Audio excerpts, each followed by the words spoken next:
right. Elliot, are you ready? Yes, sir. Are you willing? Yes, sir. Are you able? Okay.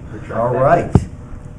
We just got a couple of this, really informal, but here we go. All right. We start the Columbia Township meeting. Roll call. Mr. Lamar? Yes. Mr. Kubicki? Yes. Ms. Hughes? Yes. Stand for the Pledge of Allegiance. Pledge allegiance to the flag of the United States of America and to the republic for which it stands, one nation, under God, indivisible, with liberty and justice for all. Okay. I make a motion to sign the approval and signing of the meeting minutes, the regular meeting minutes of September 14, 2021. Do I hear a second? A second. Roll call. Mr. Lamar? Yes. Mr. Kubicki? Yes. Ms. Hughes? Yes. Okay, then we move on to open forum. Do we have anybody from open forum? Yes. Tom Schramm? I didn't intend to speak. I just, Oh, okay. That's time we had to sign in. So Welcome. You're good. Tim Lewis? I didn't ever get this lady's name. Oh, this is Melissa. Melissa Taylor is our I administrator. couldn't read your plate backwards there. Camera. Tim, could you that just way. state your address just so we know where you're I from? live on 5525 Wetzel Avenue, Yeah, he's on here. Okay. just right down the street here. Okay. I marked down trash. Trash is becoming an issue. The public or whoever it is dumping trash up and down the hill on Wetzel Road, even on both sides, the Cincinnati side and also in Columbia Township. And I'm not sure, it should be in Columbia Township where some of the trash is laying. And Stewart Road's getting to be a big trash haven for people just to drive up and dump. That's the issue I have right now is with the people who are driving on the road and they see, hey, this looks like a good dump. And they dump all the lawn clippings between mattresses. Right now there's carpet padding laying out on the street. On Wetzel and Stewart. Wetzel and Stewart. And you're surmising that these are people that are driving, maybe presumably from other communities or could be anywhere, and they're just throwing their trash bags out. I didn't observe it, other than one time I did observe a guy that was running a landscaping business, dumped all of his land clippings and everything right in front of my house, where the ravine is, except for he didn't shove it far enough back. It actually was laying on the road. I walk up and down the street and I pick up all the cans and whatever and put them in my garbage can. But I've noticed there's a heavy saturation of baggage and everything from McDonald's to whatever going on, and sometimes people put their trash bags out instead of putting them in a trash can, and then the animals get a hold of it and it's ripped all up and down the whole street.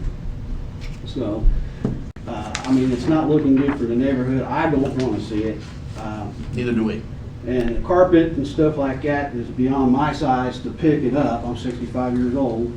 I have a limited ability to lift certain things. So when we got a whole thing, carpet, padding sitting out there right down the street from my driveway, it's just thrown right out there. I'm not sure exactly where it came from, but it's an eyesore. I don't know what to do to approach it. I have called a couple of times for the last few months about the issues with the trash being disposed out in front of the street. Nobody has a care. So I didn't know if putting some signage out. Mr. Lewis, who did you call here? Kim. Okay. And did she refer you to the maintenance department, or did she take your information and refer it to the maintenance department? She didn't refer me to anybody. I had to do all the research myself. Actually, I called over to the city of Cincinnati too and talked to them. And I talked to several individuals. I didn't bring all my notes with me. Okay.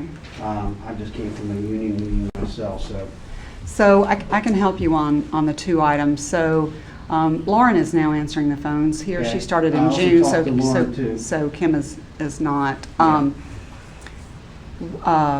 The matter of people putting trash bags, the matter of Columbia residents who are your neighbors putting trash bags out instead of trash cans, Exactly. we can address.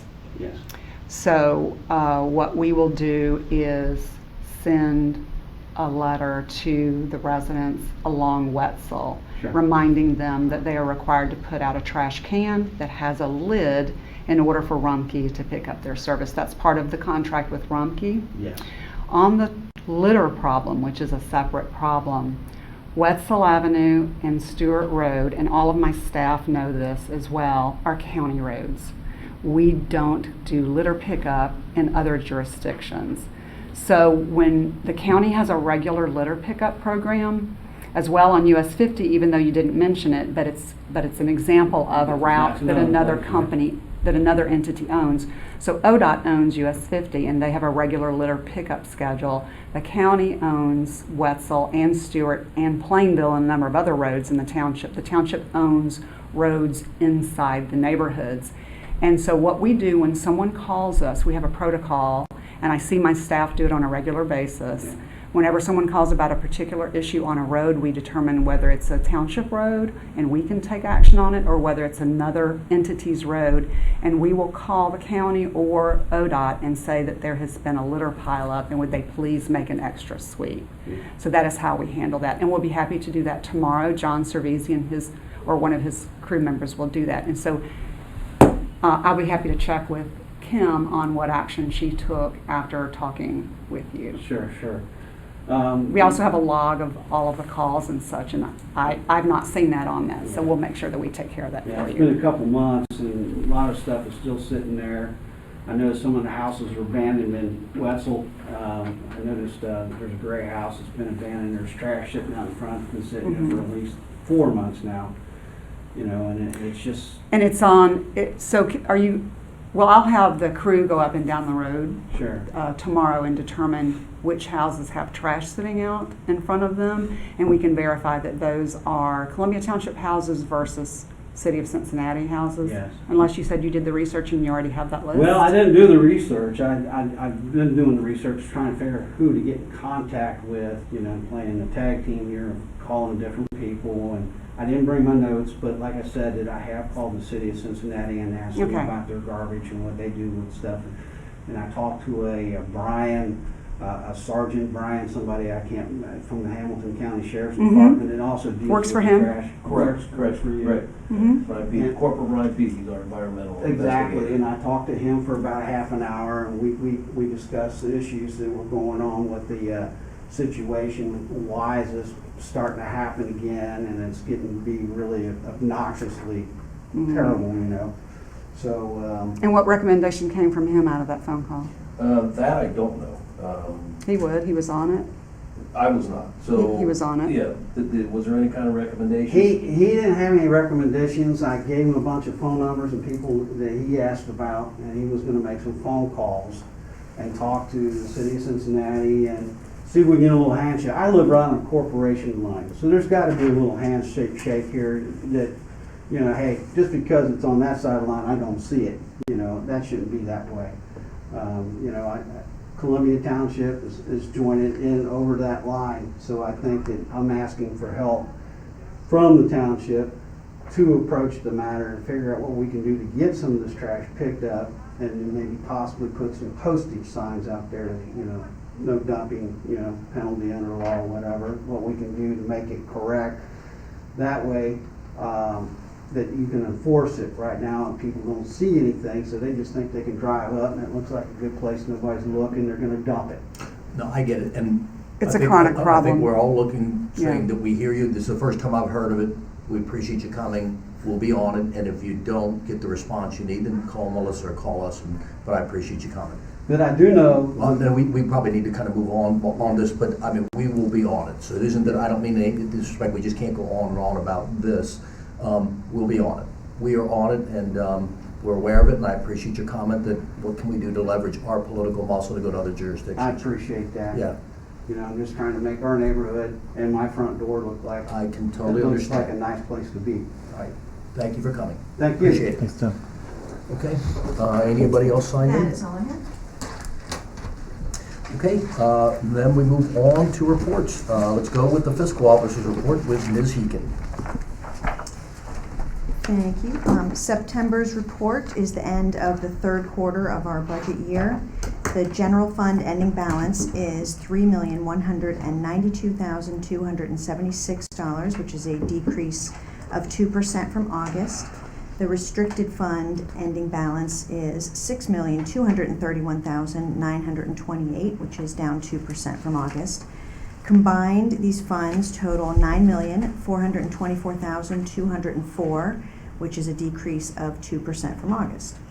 Revenues for September were $25,834. Expenses were $207,286. Year-to-date revenues are $5,771,254, with expenses at $3,699,246. Our next semi-annual payment of property tax revenues from the Hamilton County Auditor will be in April of 2022.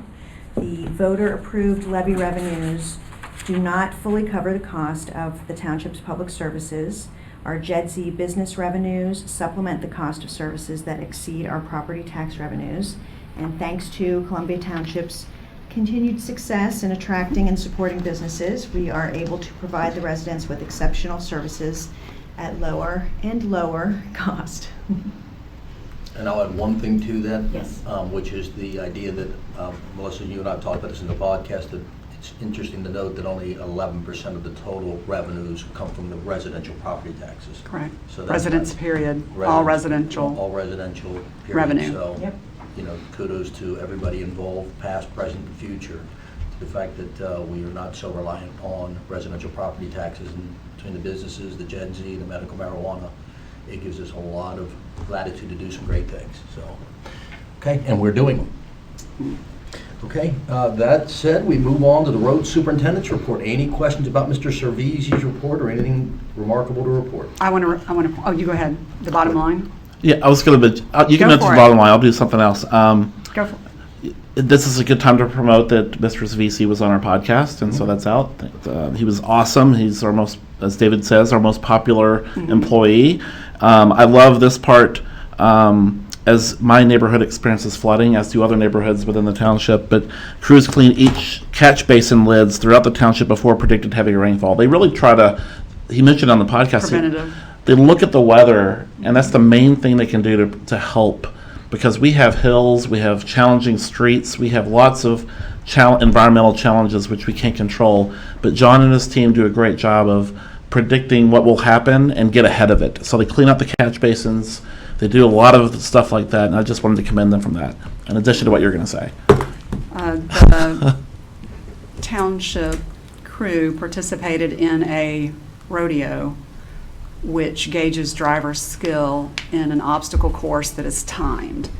And there were 50 participants, and our crew, their individual scores, but the guys scored in the top 11 ranked, and I think one of them was 4th in one of the categories.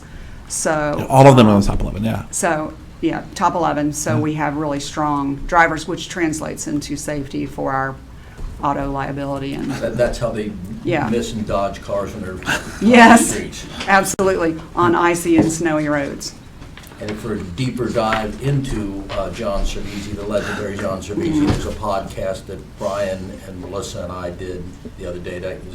It's up and running on the Yesterday, it website. should be up by this afternoon or in the morning, taking everybody to the front lines, Yeah. to the front lines of the road services crew, And John's always a fascinating Yeah. character. Okay. our Italian stallion. That we move on to the administrator's report with Ms. Taylor. So we have a special edition of The Voice that should be in mailboxes in the coming week. I have a mocked up copy of it, but it is letting our residents know about their choice on November 2nd to vote for or against the continuation of the waste and recycling programs that we run. And this year we have a special opportunity of cutting the tax rate by 32%. So this is the mock-up, and I can pass this around, but basically there's a few details in here that explains, which is allowed by law, that we explain to voters what the issue on the ballot is, if they vote yes, if they vote no. And so I wanted to clarify for everyone today, because the language, the ballot language is legal, very legal sounding. And the ballot language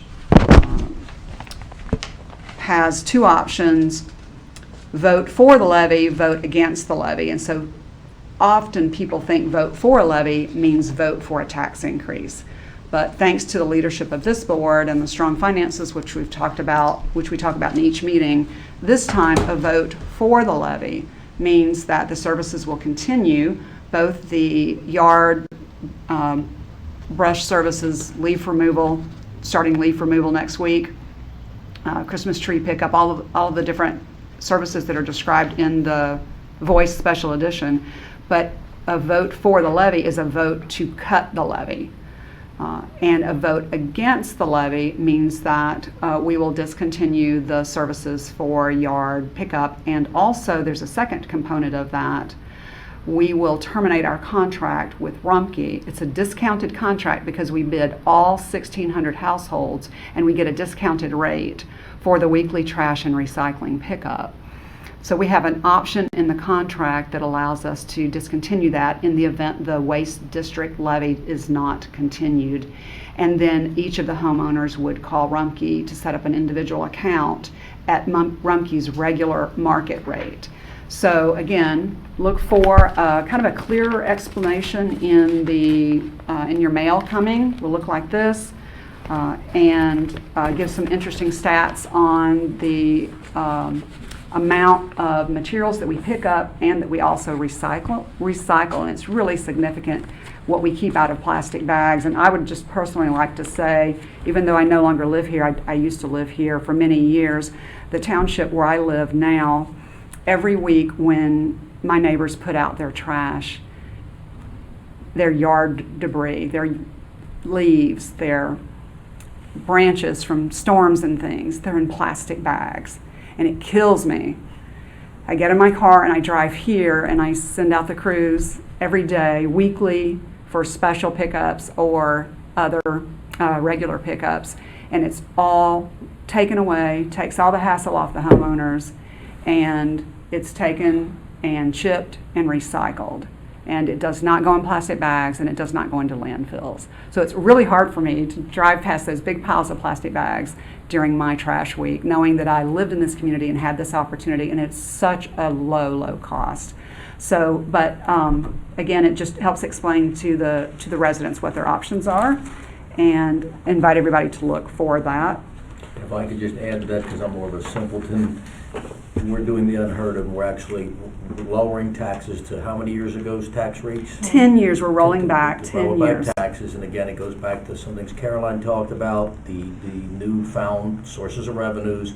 And Brian Lamar, thank you to him and Melissa for working to spearhead this, and obviously Susan and myself obviously support lowering taxes, but it's unheard of. We are actually lowering taxes, so I'm proud to be a part of this team, and past, present, and future, to be able to do this. So lowering taxes and hopefully continuing the great service. Hopefully we can get supported to get to continue the great service. Tom, you would add? How much are they being lowered? The tax rate's being cut by 32%. The current tax rate is 5.1 mils, and the tax rate is being dropped to 3.5 mils, so it's about 32%. So unheard of. Lowering 3.2? 32%. You said Almost a third. 5.1 mils to... To 3.5 mils, so 1.6 drop. We hope to continue good news like that as revenues come in and we continue to create business solutions. So, right, didn't mean to interrupt you. I just want to make it clear. All right. Next, let's see, let's go from yard trash to bulldogs. So great things are happening in Columbia Township section. Medical marijuana, we turned to gold. We've talked about this extensively. I won't go into more detail other than to say October 1st, voting kicked off, very robust. Voting happening with it by our residents for the $500,000 Neighborhood Economic Development Grant, NED, our bulldog. This card went out to residents before voting kicked off, describing how they can connect either a phone call or online to vote for their preferred project for their neighborhood, street trees or designer street signs. And then the HOA neighborhoods receive a direct grant through our Community Improvement Corporation. And after voting wraps up on the 31st and we tally the winning projects in all of the neighborhoods, we'll have a special announcement for that. So make sure you have, let's see, you have a couple weeks left. Make sure you show your love for Ned and tell us how you want to see us invest in your neighborhood to make it more beautiful and more enjoyable to live in. It was so easy to vote on the website. You guys did a great job. Oh, great, thank you. It's a new software that we're using, new program that we're using. It's actually an app, SurveyMonkey. And our economic development coordinator, Dustin Montgomery, brought it to us and set it up, and we did all the beta testing and troubleshooting, and so thank you for telling us that. As I mentioned earlier, the leaf pickup begins next week, and it will continue through basically the Christmas Eve day. And so look for the trucks to be out and about in your neighborhood soon. And we continue making rounds every day, every week, until all the leaf season has ended. Also, under Columbia Services, I want to share that at this time each year for public safety, we have Lieutenant Enderly with us. Each time this year, we reevaluate our contract with Hamilton County Sheriff's Office based on crime stats, calls from residents, and other feedback, communications from the detectives and Lieutenant Enderly and me, and we're kind of in the trenches weekly on matters, and then we look to see if there's anything where we want to shift patrols or expand or contract or add. And so I'll be doing that administratively with Lieutenant Enderly here over the next month, and then if we have any recommendations, I'll bring it back forward to the trustees to consider. We've talked quite a bit about the energy aggregation program and issues that we're having with door-to-door. I'm not going to go into that again today. Under parks, paths, and roads, the Murray Path Extension project that we participated with the village of Marymount. The path opened in August, and landscaping should begin this week, depending on the weather, so that is great. And then also this week, as you see plants go in along Murray Path, you'll see work begin on Murray Avenue East resurfacing. We expect our contractor, J.K. Muir, that will start the resurfacing of Murray Avenue in front of the firehouse, so from Plainville to Berwick.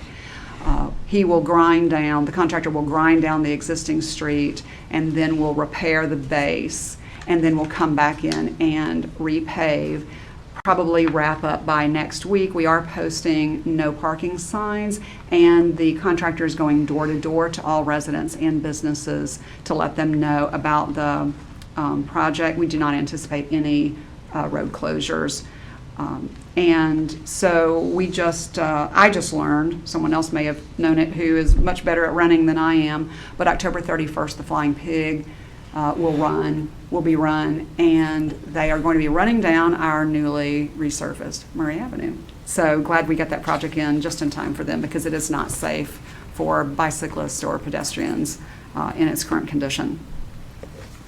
And want to update you and our residents on a couple of safety studies that we have underway. Again, we've been working with Lieutenant Enderly and our engineer, TEC Engineering. Over the past year, we've had an uptick in speeding complaints and rolling stop sign complaints. Generally, it's what it was before the pandemic, but because the traffic volumes decreased for a significant amount of time and are still lower as people are going back to work, back to school, the change back, so to speak, can be a little disturbing for people that have enjoyed a year or so of lower traffic volumes. I know I have in getting to work and back. But the engineer our engineering firm, consultant firm, just completed a draft study, and there are of the targeted streets for both speeding and for rolling stop signs, there are areas that are going to be recommended for permanent radar speed signs and for signage on the stop signs that advise that if they come to a complete stop, it's free. If they don't, it's a certain amount of a fine. So I will have that review completed by the end of this month and bring to you in November a recommendation on that, and we'll open that up also to the public to share, because we created the study based on feedback from Lieutenant Enderle's office on traffic citations and calls from residents who were concerned about speeders and people rolling stop signs. So an indication of how we take feedback from our residents and take action on it. And that fits in with Tim, you were saying earlier about putting signs about littering, so. Yeah. Well, I'd like to also suggest, she's on also a subject I didn't write down on there. The speeding on Betsel Avenue is tremendous. I live in the middle of the hill, and to get out of my driveway is taking luck. I got to cross my fingers, toes, and everything just to hope that I can get out. By the time I back out, some of the people were going 60 mile an hour or faster down that hill. Down there, Enderley would make That's note of it. City of Yeah. Cincinnati. I'm gonna make note of this. Can you talk to the City of Cincinnati? Okay. I've never seen a city patrol on that road. Neither have I. I used to live off of Wetzel, and I've never seen a City of Cincinnati patrol car on that road. Yeah, I'll make note of it. Okay. We'll see if we can't get out there I anymore. mean, it is See, 30 mile we an don't- hour. Yeah, that would be, so it would not, yeah, it wouldn't, it's the county. Okay. Well, it's part of the roadway that's in the township, we can certainly get out there. We will monitor Yeah. the speed. You guys are always welcome to park in my driveway. It's right, you can hide behind the wall and catch anybody going both ways. So. Okay, I'm going to continue.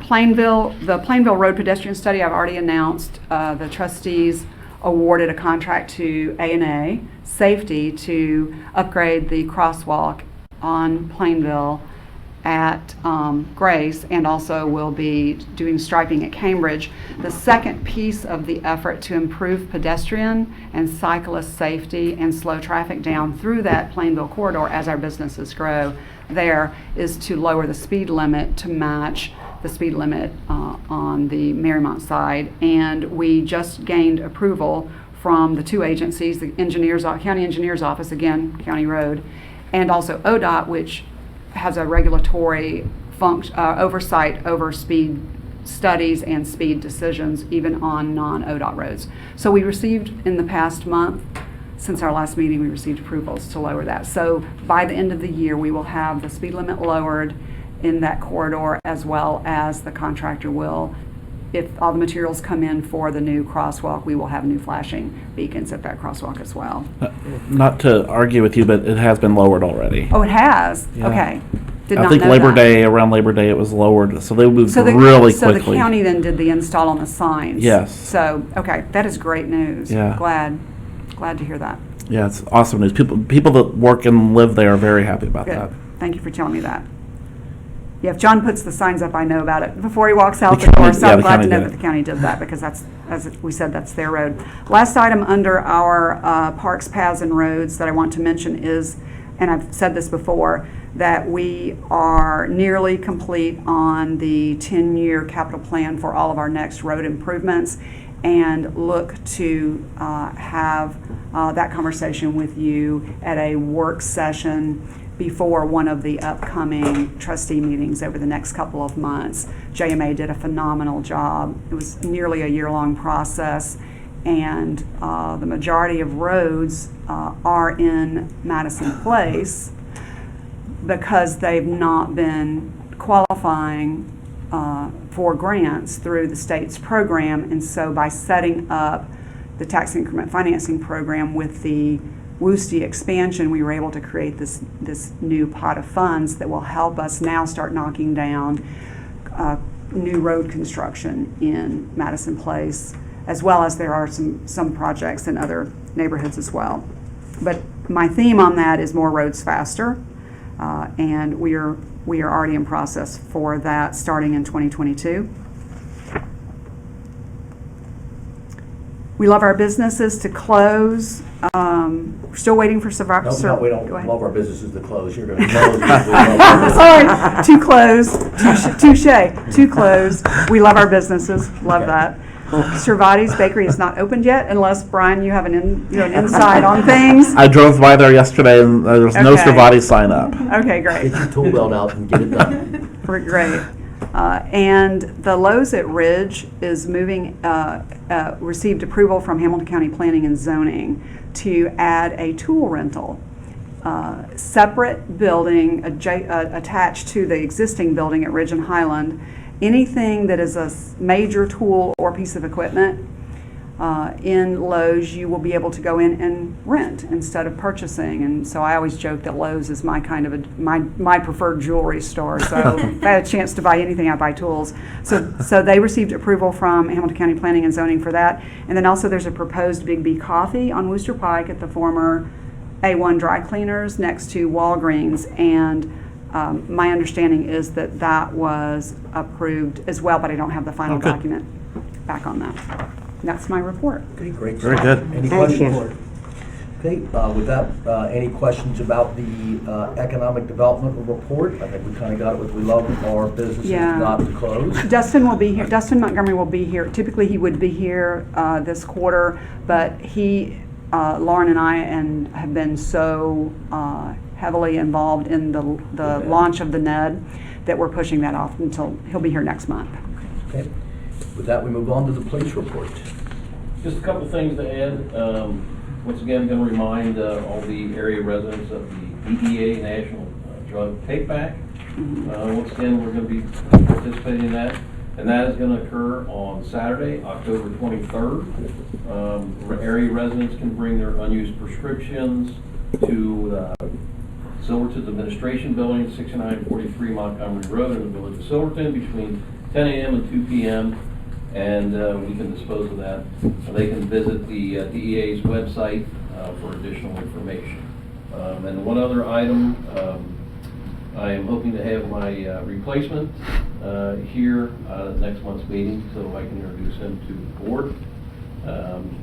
And I think we're going to get him down here and meet Melissa sometime before that so she can go through her interview process. So I can vote? Yeah, we have to vote for you to leave, right? I tried that. Give me the street address, please, at the Silverton. Sure, it's 6943 Montgomery Road, and that's 45236. And we're going to have it on the website and Facebook as well. Can I add one more thing to his report? The death from auto is always a concern. I hear about it a lot, and so you put in here, it's no emerging trends, but always there's aware of being a spike of thefts in automobiles and other patrol districts. So keeping residents, a lot of people in my neighborhood keep their doors unlocked, so always a good reminder to lock your doors. Right. And there was a Yeah. spike in the summer, which happens. Yeah.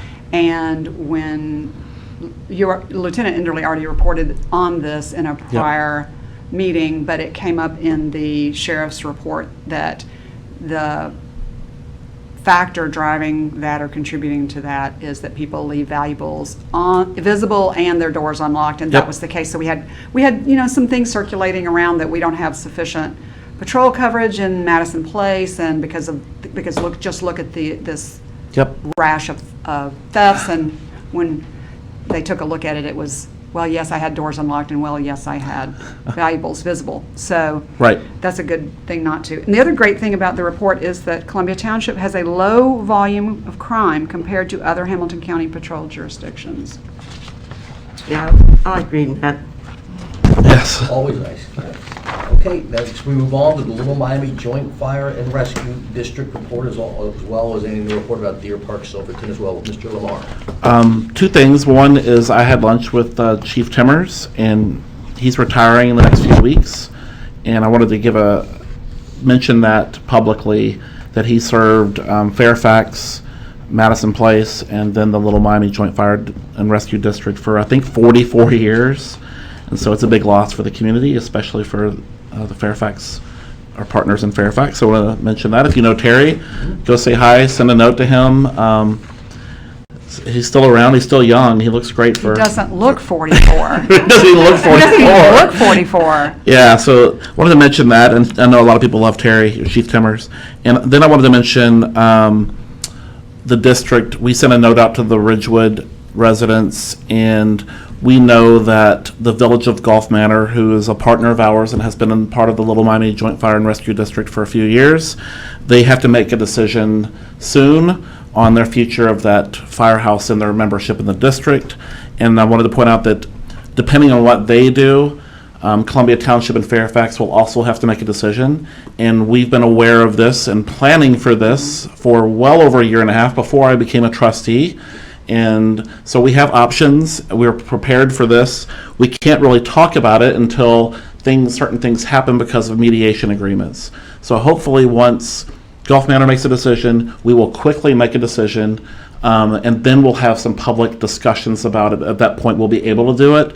And so I want to ensure the people in the Ridge Fire District that we've been planning this for a long time. There will be no disruption in service. That is the most important thing that I think that us as a board can do, is provide safe fire and rescue service to our residents, and I want to give 100% assurance that is happening. And you all are involved as well, if you want to add anything.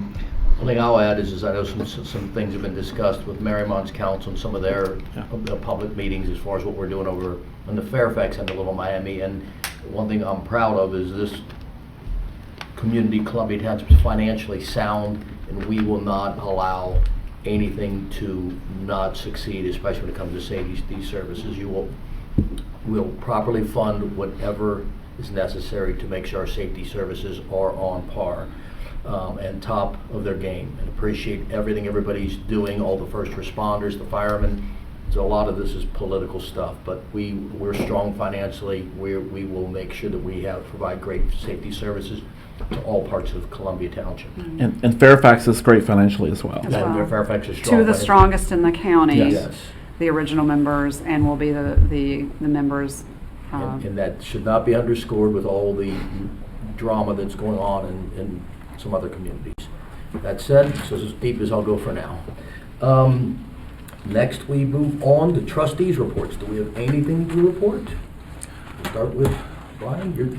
We'll go with you first. I feel like I could have a very lengthy trustees report. Over the past week, I've talked to more residents in the past 10 days probably than I have in a long time with the block parties and our ability to provide using grant money to existing block parties gave us an opportunity to talk to a lot of residents. And it just gives me a lot of energy and passion for this community.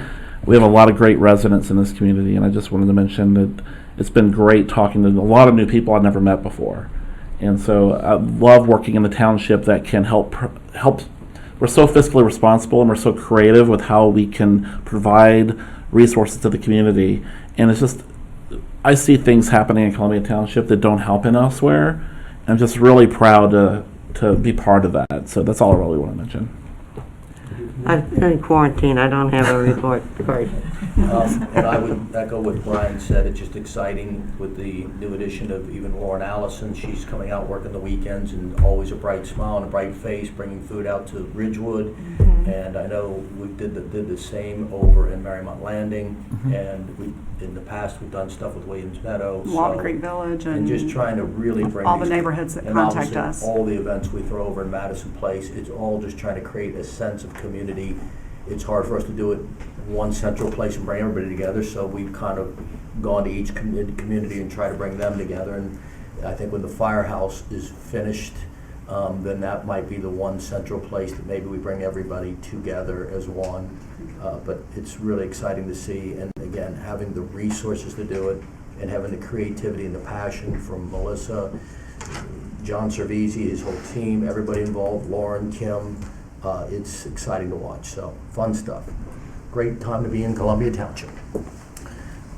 Excuse me, can I ask you, where is the new firehouse going to be built? We've already got the old firehouse we're redoing, and I did not. The old firehouse we're redoing over on Murray Avenue will be a community facility that we're going to go do these meetings out of, and also open it to the public to use for, again, not getting into the details about it, but for having events, private parties. It's in here if you have the voice from There you go. couple weeks ago, and I'm happy to show this I after the haven't meeting. read that yet, but I'll show you after the meeting. That, we move on to communications. any questions about the communications. We mentioned we're doing podcasts. If you want to dig deeper, for anybody that really wants to dig deeper into what's going on in Columbia Township, I know Brian's been a big inspiration with trying to push some of the better communication to all these different neighborhoods.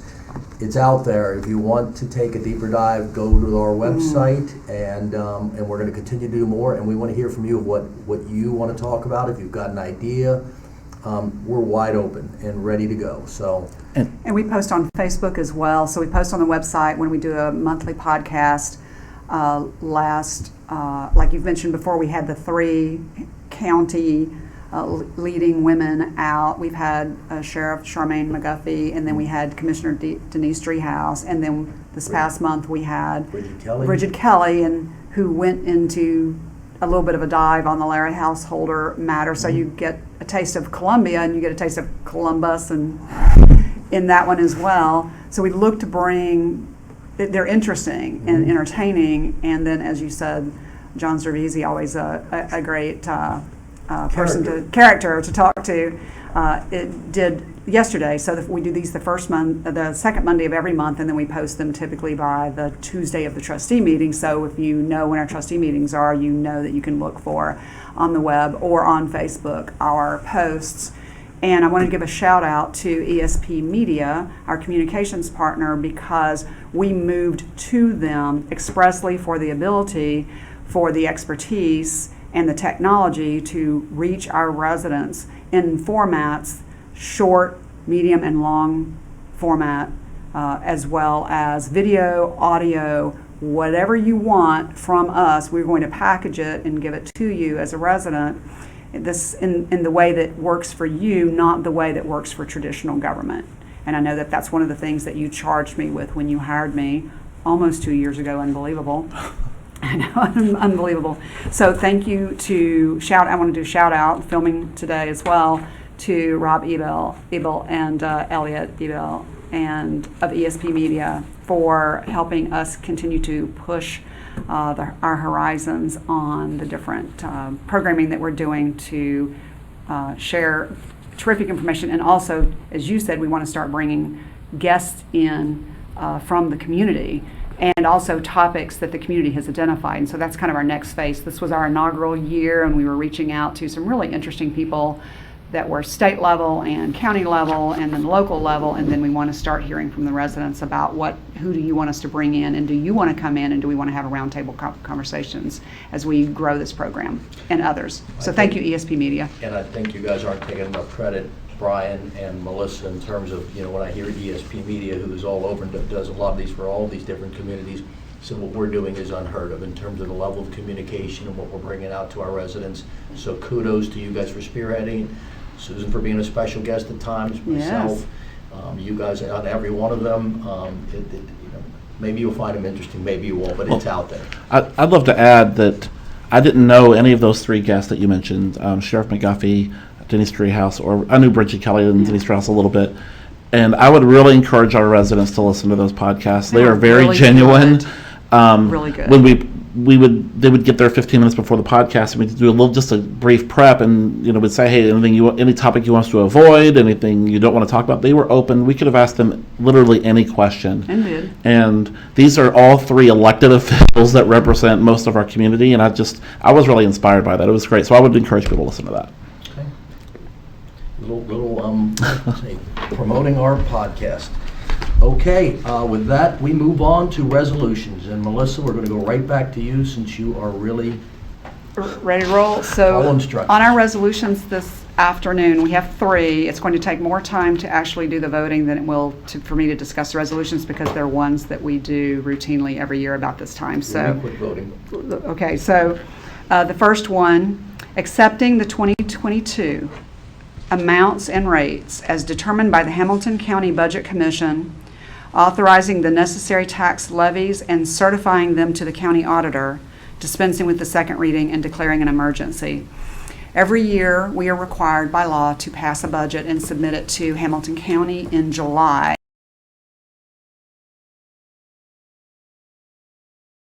Commission, whereby they do estimating for based on the tax rates that we have set, and any changes that we're going to make or any community is going to make through the fall election, and then determining what those tax rates should be then on January 1 for the new budget year. And so you're asked to acknowledge that this is the process and the tax rates. So again, routine every year. We receive this in late September, and it has to be back to them in about 3 weeks, and so it has to be an emergency, and it is every year. So are there any questions? So I've read the title of the resolution. So the first reading, I need a motion and a second to dispense with the second reading. So moved. Second. Roll call. Mr. Lamar? Yes. Mr. Kubicki? Yes. Ms. Hughes? Yes. We dispense with the second reading. I need a motion and a second to So moved. pass. So moved. Second. Roll call. Mr. Lamar? Yes. Mr. Kubicki? Yes. Ms. Hughes? Yes. So the resolution is adopted. I need a motion and second to invoke the emergency clause. So moved. Second. Roll call. Mr. Lamar? Yes. Mr. Kubicki? Yes. Ms. Hughes? Yes. The emergency clause is invoked, and so the resolution is now effective. The second resolution, establishing just and equitable service charges for the removal of snow and ice from undedicated township roads through April 30th, 2022, dispensing with the second reading and declaring an emergency. Ohio Township law requires all townships that plow snow from any roads that are undedicated for public safety reasons to be authorized to do so during the 6-month period that defines the winter season, and establish how that will be paid for, because Columbia Township has a road and bridge levy that all residents pay into regardless of whether you're on a dedicated or an undedicated street. Those funds cover the cost of this program. And if I don't have any, we do this annually every fall as we're gearing up for snow and ice season, the same time that we're getting ready to kick off leaf season. It's all falling together. We're preparing for our change from a beautiful summer. Do I have any questions? Nope. All right, I've given you the first reading. I need a motion and a second to dispense with the second. So moved. Second. Roll call. Mr. Lamar? Yes. Mr. Kubicki? Yes. Ms. Hughes? Yes. We dispense with the second reading. I need a motion and a second to pass So the moved. resolution. Second. Roll call. Mr. Lamar? Yes. Mr. Kubicki? Yes. Ms. Hughes? Yes. I need to do my TV voice, my TV disclaimer voice. The resolution is adopted. May I have a motion and a second to invoke the emergency clause? So moved. Second. Roll call. Yes. The emergency clause is invoked. The resolution is now effective. Final resolution. Amending Resolution 2110. We're supposed to do a roll call. We- did So I I messed did that I up. get, I did that. It was my fault. He said- He's rubbing off on you. Okay, roll call. Mr. Lamar? Yes. Mr. Kubicki? Yes. Ms. Hughes? Yes. Thank you. Okay. I did that before. I'll be hearing about that one. All right, amending Resolution 2110, 2021, to increase the authorization to purchase road salt up to 400 tons at $71.78 per ton from 250 tons at $69.69 per ton for the 2021-22 winter season, dispensing with the second reading and declaring an emergency. So in March, we passed a resolution to purchase 250 tons of road salt. And since that time, because Columbia Township does not have sufficient room to store our salt, we have several other townships that allow us to store salt in those locations. In the process of working cooperatively with other townships through the winter, salt is used and then replaced, and so there's a big settle up. And so we need additional salt for the forecasted 2021-22 season, and also to settle out salt borrowed from our mutual townships. And so this is a request to modify our original amount. And so it changes the total cap from approximately $29,000 to about just a little over $32,000. Okay. Okay? I have read the first reading. May I have a motion and a second to dispense with the second So reading? moved. Second. Roll call.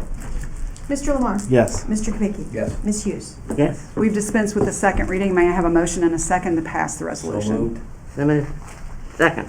Roll call. Mr. Lamar? Yes. Mr. Kubicki? Yes. Ms. Hughes? Yes. The resolution is adopted. May I have a motion and a second to invoke the emergency clause? So moved. Second. Roll call. Mr. Lamar? Yes. Mr. Kubicki? Yes. Ms. Hughes? Yes. Okay. All right, I make a motion to approve the payment of bills, bank reconciliation, financial reports. Do I hear a second? Second. Roll call. Mr. Lamar? Yes. Mr. Kubicki? Yes. Ms. Hughes? Yes. I make a motion to sign the minutes and resolutions. Do I hear a second? Second. Roll call. Mr. Lamar? Yes. Mr. Kubicki? Yes. Ms. Hughes? Yes. I make a motion to adjourn. Do I hear a second? Second. Roll call. Mr. Lamar? Yes. Mr. Kubicki? Yes. Ms. Hughes? Yes. Okay. Thank you. Oh, what about Halloween? Do we need to mention anything about that? Last year, we did not have a guidance yet due to COVID from Hamilton County. The CDC, I believe it is, said, or someone affiliated with the CDC encourages communities to support and hold Halloween trick-or-treating, but there's been no discussion at the Hamilton County level of it on the Saturday or the Sunday. What I'm hearing is Sunday the 31st more frequently than Saturday the 30th. Leave it up to the neighborhoods. That's my answer. We'll put it in, if we hear something from Hamilton County that is their decision, yes, it's up to the neighborhoods, but we will put it on our website and also on Facebook. Leave it up to the neighborhoods. Leave it up to the neighborhoods. All right. Thank you. Don't leave without signing everything, please. Thank you. Thank you for